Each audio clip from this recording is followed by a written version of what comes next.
welcome back to Mama's in the Kitchen. Today we're making a different type of biscuit. It's a little bit easier than the biscuits in the previous video, but they're not going to be quite as pretty. They're called drop biscuits. They're going to be a little more shaggy, but they're much easier to make. Okay, so you're only going to need 3 ingredients for this biscuit recipe. You're going to need self-rising flour, 1 stick of butter, and milk. You could probably also get away with using water if you don't have milk. But I would like to suggest that if, like, you buy a gallon of milk, say you buy a gallon of milk and it goes bad too quickly, or even a half a gallon, and you just use it for cooking, you don't drink it much, I'd like to suggest going to Dollar Tree and picking up shelf-stable milk or getting evaporated milk, something that you can keep on the shelf that will keep for a lot longer than fresh milk will. Okay? It's just a suggestion, just something to think about if your milk goes bad on you. Okay? Now, I'd like to explain what this is about also. Okay, this is the container of my food processor. And I found a tip online to where you can use your food processor to process your flour and butter together. And let me tell you, it works so well. If you have a food processor, I recommend this. Now, I have a Ninja, and what I do is I put my 3 cups of flour in my food processor. I cut up the butter into chunks and then place it in there with my butter and then run the food processor on medium for about 20 seconds. That's all it takes. And then your butter and your flour is exactly where you want it to be. Okay? If you'd like to learn how to process it by hand, you can check out my biscuit video. I'll put a card right up here so you can see that process. Okay? So again, 3 cups of flour, 1 stick of butter, and some milk, about 1.5 cups.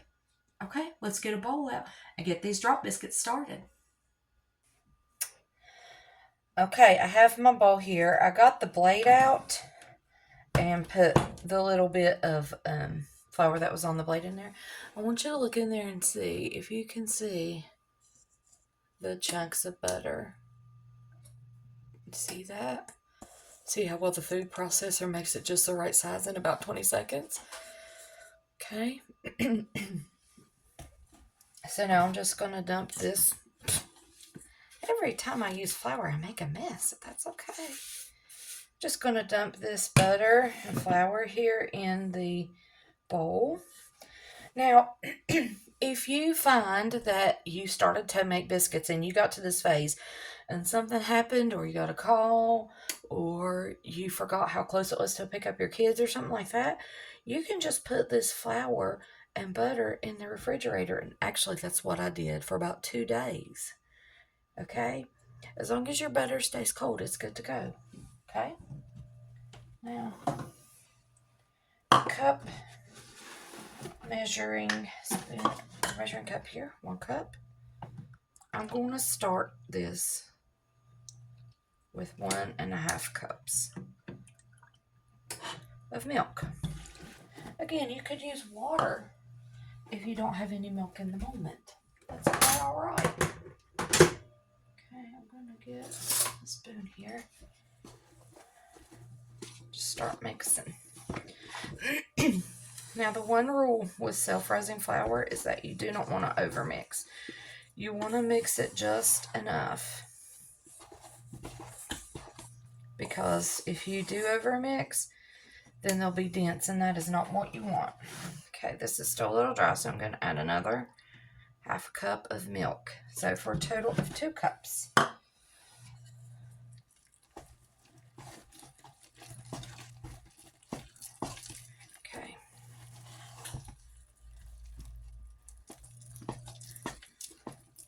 Okay, you see how wet this is? This reminds me of the other biscuit video. Now, in the other biscuit video, we had to work more flour in to make this a little more dry. But this right here is absolutely perfect for drop biscuits. Okay? So, you want it to be loose. You want it to be a little wet. Okay? All right. I'm going to get my pan, and then I'll be right back. Okay, I have my baking sheet here, and I have lined it with parchment paper. Now, I do have silicone mats, and you certainly can use that too. But I just grabbed the parchment paper. It's near the end of the roll, and so it's super curly. So, here's what I'm going to do to prevent that. Okay. Now, I'm just going to take this spoon and get a spoonful of dough here. I'm going to put one in each corner. I'm just going to drop it right there. That's why it's called a drop biscuit. Just get it with your spoon and drop it.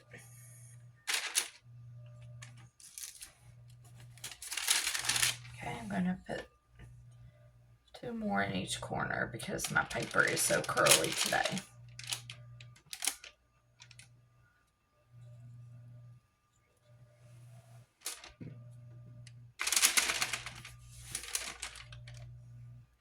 Now, you can see what a shaggy dough this is, okay? These are not as pretty as the other biscuits, but if you're in a hurry and you don't mind having shaggy looking biscuits, this is the recipe for you. Okay, so we're just going to take spoonfuls of this biscuit dough and just place it right here on the pan. That's all we're going to do.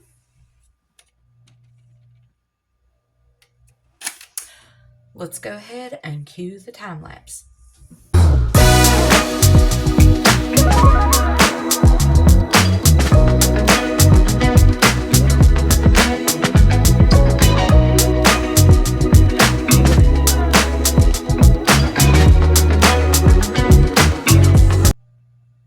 Okay, one thing that is important for you to do is try to make the biscuits about the same size.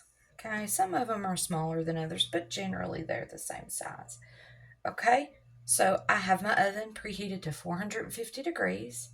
I'm going to put these biscuits in for about 15 to 20 minutes. Okay, we'll be right back when these biscuits are done. Okay, I've gotten our biscuits out of the oven. They took 20 minutes at 450 degrees. You can see how nice golden brown they are, and you can also see how misshapen and shaggy they are. Let's look at the bottom of one. Ooh, yum. So this is a comparison. This is what they look like before, and this is what they look like after. They raise, they puff. Okay. Now I'm going to put this pan in for about 15 minutes simply because it's smaller. Okay. Be right back. Well, here they are, the drop biscuits. Now, I haven't tasted them yet, but I think I want to try one.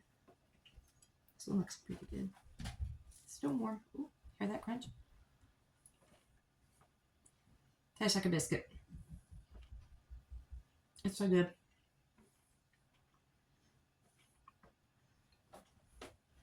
Coffee. Ooh, that's good. Okay, I'm going to make some sausage, and that's what we're going to have for our breakfast. Okay, thank you for watching my video. I hope that you have enjoyed this video. Please like, share, and subscribe. Thank you for coming back to Mama's Kitchen. I hope you have a good day. Bye!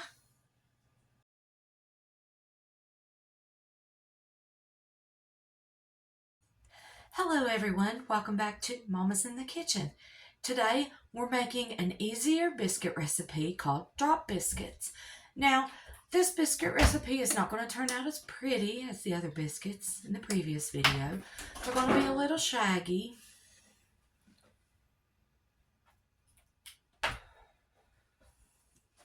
You ever try filming with a cat that has to be with you 24/7?